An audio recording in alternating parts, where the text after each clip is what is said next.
प्यार का इनाम।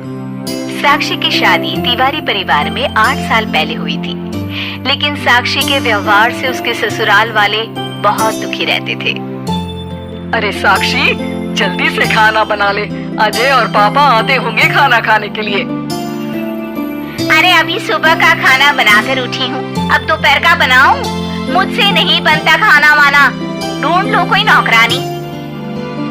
अरे भाभी, आप माँ से कैसे बात कर रही हैं? ये सही तरीका नहीं है। अच्छा, अब तू मुझे तरीका सिखाएगी? रुक। ये कहकर साक्षी गुड़िया को धक्का मार देती है। अरे रुक साक्षी, तेरे तो ज्यादा ही पर निकल आए हैं, आज ही मैं तेरा इंतजाम करती हूँ। दोपहर को साक्षी का पति अजय, भाई विवेक और पिता घर आते हैं। और बहू, खाना लगा दे, थोड़ा आराम कर लूंगा, फिर फैक्ट्री जाना है। आज खाना नहीं बना है जी, आप तो जानते हैं कि मेरी तबीयत ठीक नहीं रहती, पर अब ये भी खाना बनाने से इनकार कर रही है। अरे नहीं बनाऊंगी, कुछ नहीं बनाऊंगी, जो बात साफ है। अरे पागल बना दिया है तुम लोगों ने। कैसी बात कर रही हो बहू, हमारे घर में ऐसी भाषा का प्रयोग नहीं किया जाता। तो अलग कर दीजिए ना मुझे, मैं भी तो नहीं रह सकती आप लोगों के साथ।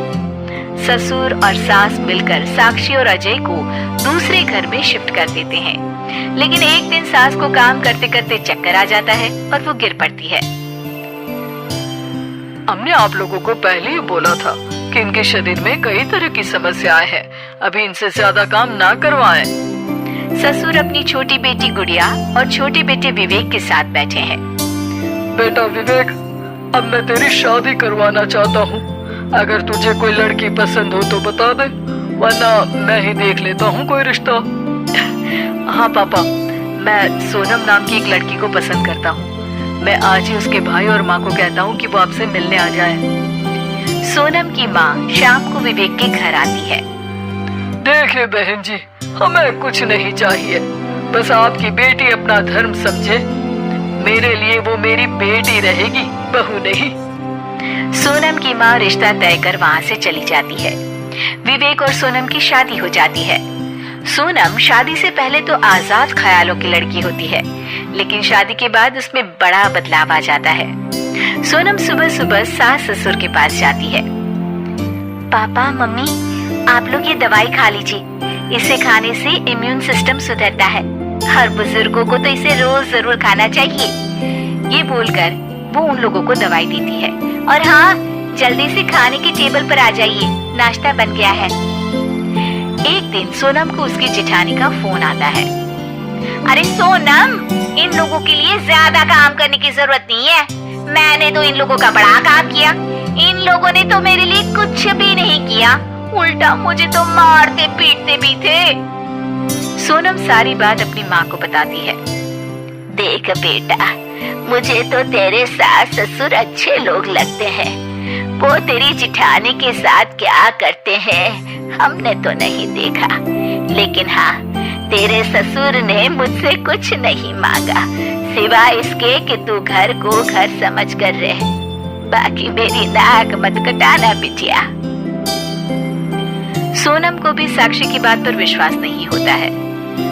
सोनम बेटा, मैं तुमसे बहुत खुश हूँ, मुझे जैसी बहू चाहिए थी तुम वैसी ही हो, मैं तुम्हारे नाम ये पूरा मकान करता हूँ। साक्षी को जब ये बात पता चलती है तो वो ससुराल आती है। अरे वाह भाई वाह, ये तो वही बात हो गई कि मेहनत करे कोई और पुरस्कार कोई और ले जाए। अरे भाभी, आइए आइए, कैसी हैं आप? बच्चे नहीं आए? आइए आइए, क्या होता है सोना, ये मेरा घर है, मैं इस घर की बड़ी बहू हूँ, तुम तो ऐसे बोल रही हो जैसे मैं मेहमान हूँ। तभी वहाँ ससुर आ जाते हैं। क्या हुआ साक्षी, सुबह सुबह क्यों चिल्ला रही हो, और तुमने बताया नहीं कि तुम आने वाली हो?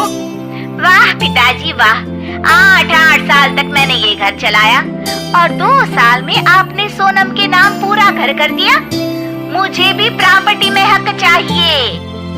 देखो साक्षी, तुम बड़ी बहू थी, घर को लेकर चलाने की जिम्मेदारी तुम्हारी थी, लेकिन सास को बीमार हालत में छोड़कर तुम चली गई।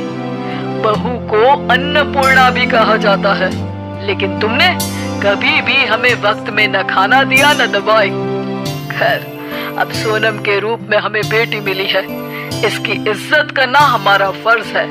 रहा सवाल प्रॉपर्टी का, तो जिस घर में तुम रह रही हो ना, वही रखो। ये घर सोनम का इनाम है जो उसने जीता है हमारी बेटी बनकर। ये सुनकर साक्षी वहाँ से चली जाती है।